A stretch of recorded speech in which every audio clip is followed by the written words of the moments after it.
Ever wonder if birds are actually spying on you? Sounds insane, right? But there's a theory that says birds aren't real. They're government drones watching us. It started in the 50s. The idea is the government wiped out real birds and replaced them with flying cameras.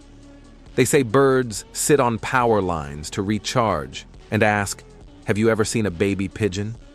Some even believe bird poop could be used to track you. Sounds crazy, but the theory picked up a huge following online. Most people see it as a joke. But next time you talk about government, just remember, they might be watching. Stay curious. Follow the channel for daily theories.